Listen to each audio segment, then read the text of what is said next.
Hello everybody, today on the channel we've got something very special. This is the all-new Lotus Eletre R. Now I know for us petrol heads it's the Emira that has got everybody talking about the Lotus brand of late, but the reality is if the company is going to have a future, it's because of things like this. And with the Eletre, Lotus really have set themselves an almost impossible task, because not only are they building their first ever pure EV, it is also their first SUV, and they think what they have on their hands is a genuine world beater. But is it? Can they really have done all of that on the first attempt? Well, let's find out.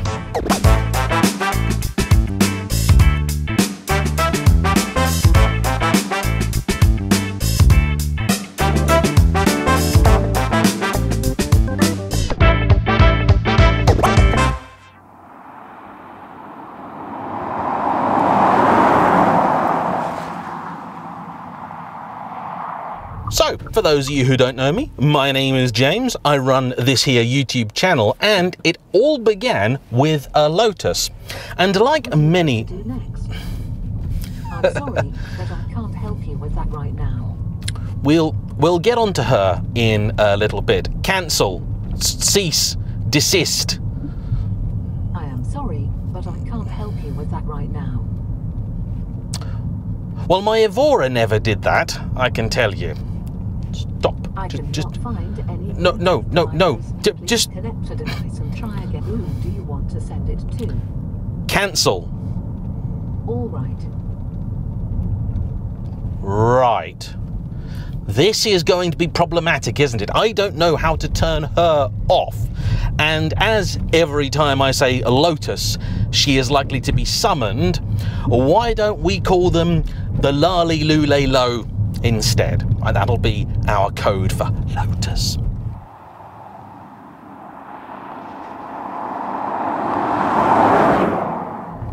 Anyhow, the very first video on this here channel was me picking up my new Lotus Evora 400. An incredible car, one that never really ever got the attention that it deserved. A genuine alternative to a Porsche Cayman or potentially a 911, and though it was never ever going to sell in anything like that kind of quantity, it definitely deserved to sell far better than it did. Unfortunately, Lotus at that point in time, and many others, was struggling. It was going through something of a transitional phase, but there was some light at the end of the tunnel when they were bought out by the Chinese mega firm Geely, who you've probably heard of in the car world because they also own Volvo, their offshoot Polestar, and even the London Electric Vehicle Company, as well as a whole host of other brands you might not have heard of, including, say, Lynk & Co. Regardless, while I had my car, not really all that much seemed to change at Lotus. They announced their Evija hypercar, which we all knew wasn't really ever going to come to all that much.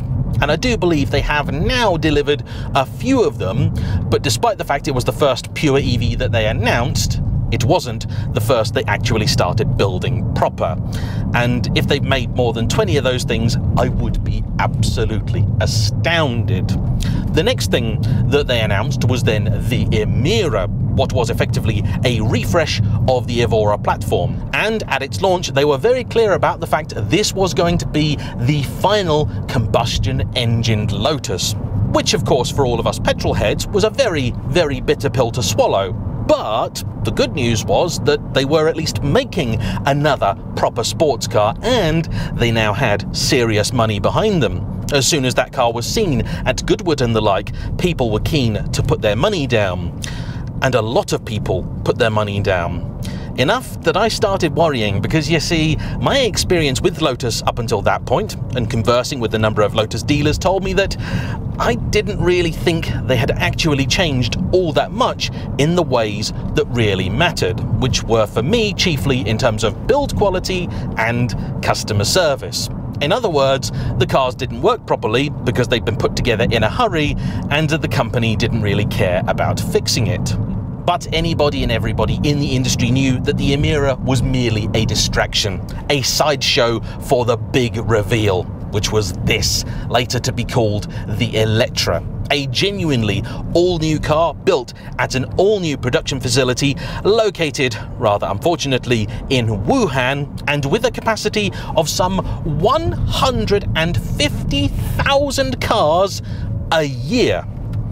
And for some context, up until that point, Lotus had built just 100,000 cars in 70 years. So to say that their new owner seemed a little bit optimistic about sales numbers seemed like something of an understatement. But regardless, I first saw the Eletre a few years ago at a little Lotus evening at a dealer that I'm very fond of, and two things shocked me about the car. First off, the scale of the thing. It seemed enormous, and indeed at 5.1 meters long, with a wheelbase of over 3 meters and a width of effectively 2 meters, it is pretty darn big. This is full-fat Range Rover big. On this beautiful little strip of Scottish tarmac, it takes up every single inch available to it and leaves very, very little to chance. The other thing that took me about the Eletre was just how ambitious it was, because I sat in it, at the time simply a show car, so it looked much like this, but nothing really worked. And I thought, blimey, up until this point in time, Lotus hadn't really even built their own digital display, barring basic little dot matrix type ones. And here then was a car that had no fewer than 5 screens in the front.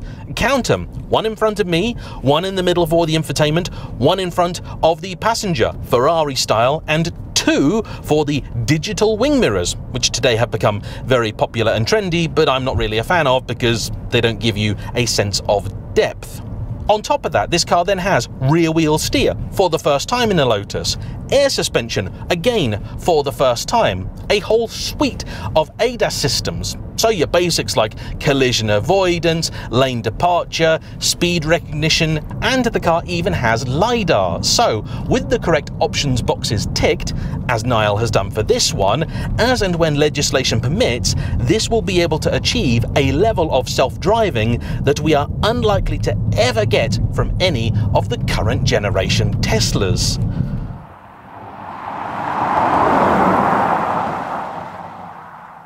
Inside, you then had features like this built from the ground up for the Eletre KEF stereo with mini speakers, Dolby Atmos capability, and over 2,000 watts of amplification. I know the good boys and girls at KEF. Hello, if you're watching, and they're rightly very, very proud of it. It's pretty darn good. You've then in the middle got this big Tesla-style screen, which, like in a Tesla, is a bit needlessly frustrating, but also works, feels fairly slick, and unlike a Tesla, you've got that nice display for the driver, and even beyond that, a heads-up display too. And it doesn't stop there. This one also has an electrochromatic roof, so at the touch of a button, it can go either opaque or transparent as your heart desires. This even has the comfort seating pack, so you've got heating, cooling. In the back, they'll also recline too. And that's before we get onto the sexy stuff, because the Eletre is available in 3 different trims. The base model, the S, and then this, the R.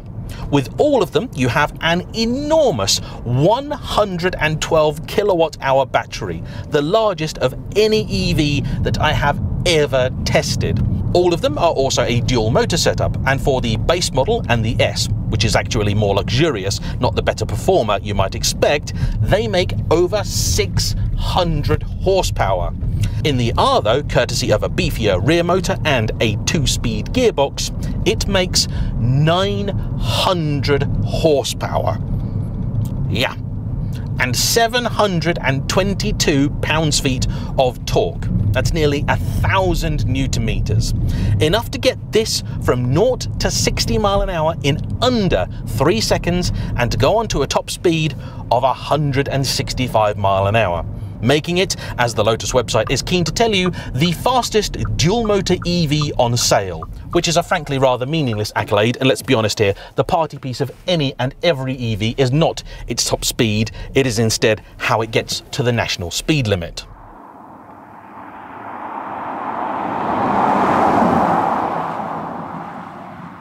And you know what? I had my doubts. A great many of them. This seemed like not just a tricky task for Lotus to pull off, but for anybody to achieve. This car is a statement. And it seemed like a particularly difficult one to get right when they were also determined that not only were they going to give you all of these nice luxury things, it was going to drive like a Lotus too. So, does it? Well, let's pop it into sport mode and find out.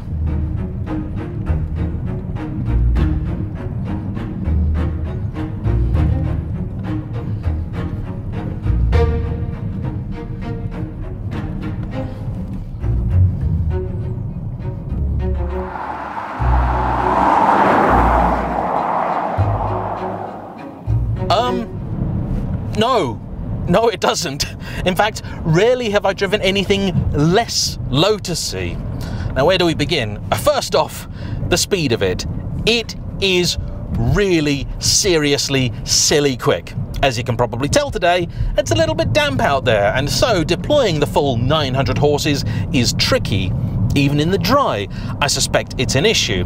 But allow me to demonstrate as best I can the kind of power that we're talking about here. So I'm going to do my classic 30 to 60 test. I'm going to leave it in sport mode because even here you can tell it does allow a little bit of slip before it intervenes. I quite like the way the traction control is set up here. But this thing, my life. Very quiet too. I know all EVs are relatively quiet, but this one makes virtually no noise. All right, here we go. It's not a perfectly flat piece of road, but it's good enough. All right, 30 mile an hour, foot down, and there's 60. And it was struggling the whole time. Unbelievable.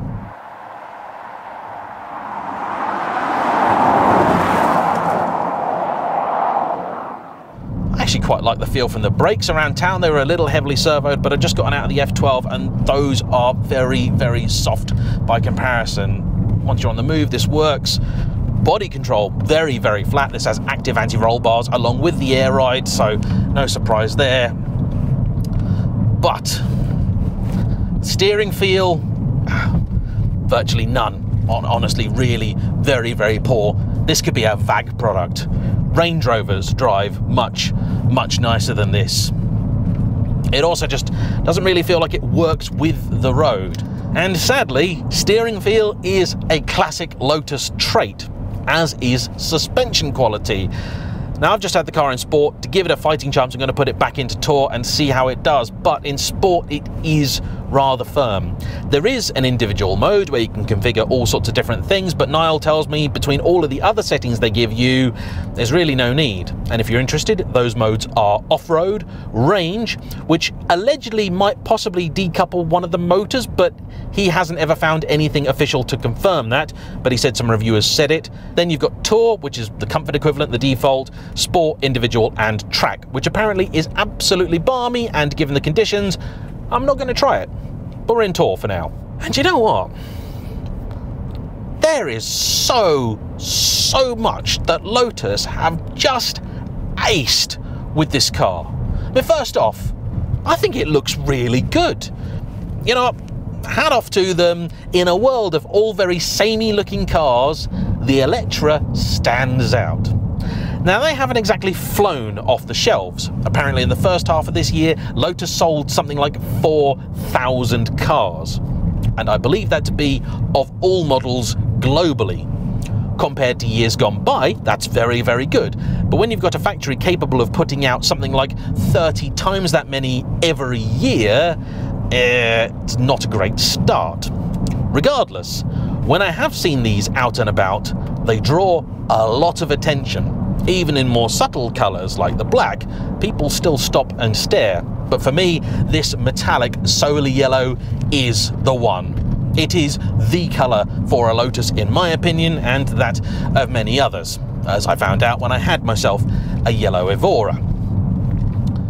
Tell you something, the car actually just did a brilliant job of detecting the lorry and all the cones next to it that were parked on the road back there. It's got a Tesla-style screen down here which shows you what it thinks it can see.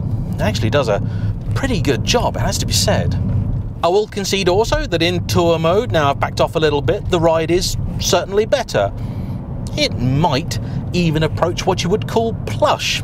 This particular test road is no longer near as demanding as it used to be. A cycle race came through here a couple of years ago, so they decided then they needed to fix all of the potholes. There you go, JM top tip. Council not sorting out your road? Organise a cycling event.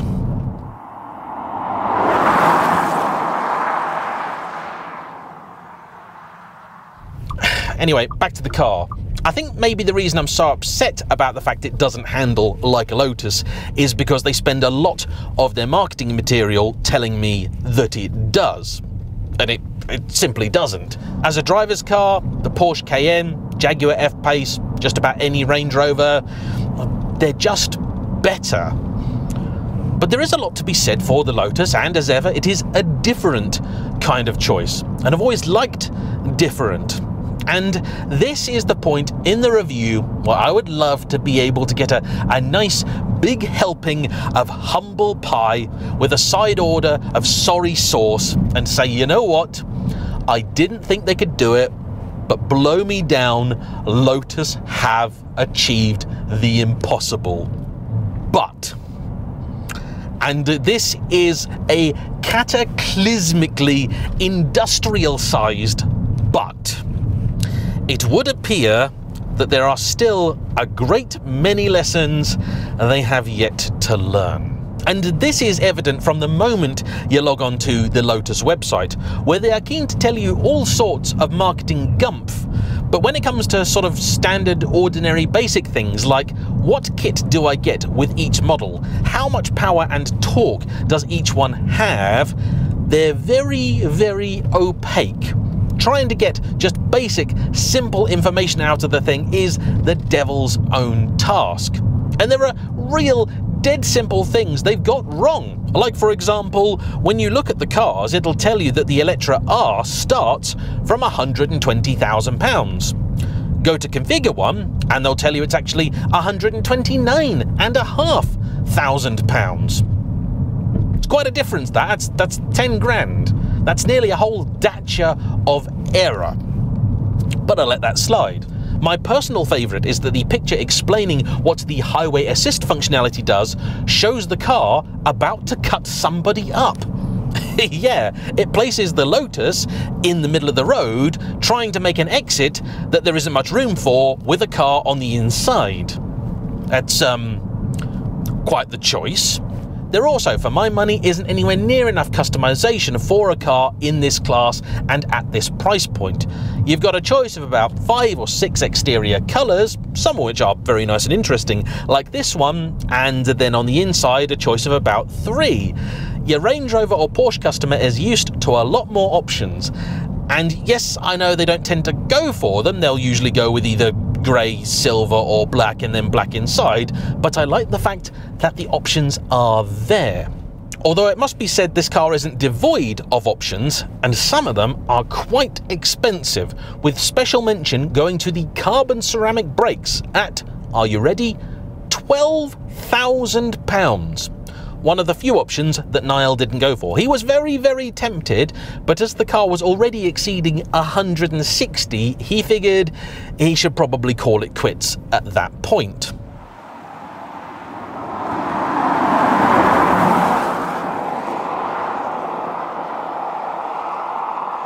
Now, he actually got this car last year in December, so he must have been one of the very first customers of an Eletre in Great Britain. And so you would think, given the importance of this car for the future of the entire brand, they would make sure that it worked and he was looked after. No. In spite of the fact that he lives in Scotland, because of reasons of availability and schedule and so on, he had to pick the car up from Kent. A fairly epic journey, but also an excellent one to get to know a car like this. He collected it, and a few hours later, it died. Inexplicably, total and complete electrical failure. It did not wish to proceed, it did not wish to do anything. He called Lotus Assist, and they weren't in. They'd gone home. So he called the Lotus Roadside Assist, which is just a branding of the AA. They turned up, looked at it and went, don't know what we can do. And then a couple of hours later, it started working again. Upon finally landing back in Scotland, he then had the car sent off to the dealer, who decided that they would do a firmware update. But during the process, something went wrong. One of the car's batteries died. This, like most EVs, has both your traditional low-voltage 12-volt system and your fancy-pants high-volt setup. It would appear that Lotus's own workshop manual hadn't correctly stated the fact you needed to have both of these systems plugged in while you did the update. And so, when it inevitably ran out of power, it bricked itself. Kind of like trying to update your computer and pulling the plug halfway through. It wasn't happy. 4 months the car was off the road. 4 whole months, during which time he had a succession of different courtesy cars, including a BMW iX, a Volvo XC90, and various other things. And just to point this out, Niall is not a Lotus fanboy. He is not really even an EV fanboy. Previous to this, he had a BMW X5M comp. He wants something fast, fun, but which has plenty of room for him and the family. Oh, sorry, apparently I seem tired. I should have a rest. I will give it a rest in about 5 minutes, you. Pipe down. Oh, before I forget to mention it, I really don't like the screen for a wing mirror. I'm sure it does something in terms of aerodynamics, but this is not a particularly efficient car. Struggles to do about 2 miles per kilowatt hour. So the range of it is poor. In the real world, certainly with motorway driving, you might get, say, about 250 miles of range out of this. That's just not good enough. Why is that? Well, partly the size of it, and likely also the weight. Lotus are very keen to tell you how obsessed they are with lightweight. This thing weighs in at near enough 2.7 tons. Yeah. This is not just a heavy EV, this is heavy full stop. Unbelievable. I don't know how they managed it. I really, really don't. Even the old Audi e-tron, which I hated with a passion and was built on a platform not meant to be an EV, didn't weigh this much. Bonkers. Absolutely bonkers. Though I will give it some credit. Doesn't rattle, doesn't creak or anything else, and lots of the stuff in here does feel nicely and beautifully damped. They've got so much right, but also so much wrong. When the car did come back, there were various different things in it that didn't seem to work. He has had active anti-roll bar failure a number of times, and presently, you ready? The heater's broken. And because the heater's broken, it cannot precondition its battery for fast charging. So in spite of the fact that it claims to be able to do 350 kilowatt charging, he has only got vaguely close to it once. And all of this would be kind of tricky to explain in a car that cost, well, £40,000 or £50,000. I spent some time in a Tesla Model 3 recently, a very, very flawed car itself, but there were also a lot of absolute fundamentals that it got right. And you see, the fundamental issue here is that if you do, for whatever reason, want a dirty, great big electric car with lots and lots of power, every single day your choice gets a little bit better. And as for most people, the way it drives, stops, steers, goes and all that is of relatively little consequence, and this doesn't even really excel in that arena. Well, the Lotus has got looks going for it. Yep, does well. The interior, very nice. But beyond that, it's all about the customer experience, isn't it? Because you know full well, anybody buying a Lotus will have been told by all of their friends, don't do it, they're unreliable, it'll break. And the friends that have owned a Lotus before will tell you, don't do it, it's unreliable, it'll break, and then the company will simply abandon you. So close. The stereo didn't even work properly when he got it. He played me a Dolby Atmos demo earlier. It's pretty darn good, I have to say, for an in-car system. Not the best ever, but very good. But it should just work. It shouldn't be a worry, it shouldn't be a concern. Everything should simply function. This is a £160,000 car and the heater's bust. How do you explain that one? Always worked in my Evora.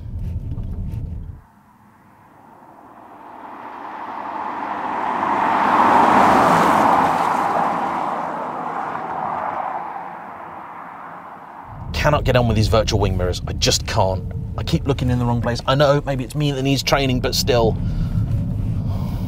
And look, I know the Lotus of today, it's but a shadow of the company that many of us fell in love with. And it always was a little bit wonky, it always was a little bit weird, but you kind of forgave it. You sort of excused it because it didn't have the enormous resources behind it. But now it does, and they're still making fundamental mistakes. I just feel with this car, I'm reminded of that classic, I think, Carlsberg advert. I want someone to come along, grab this car and say, stop, it's not ready yet. Because it's not. This thing's full of so much promise. But it's not ready for customers. Not yet. Anyway, I want to say a huge thank you to Niall for bringing this car out, and as ever, to you for watching. Don't forget to hit the like button, comment down below, subscribe if you haven't already, and I'll see you for the next one. Bye-bye.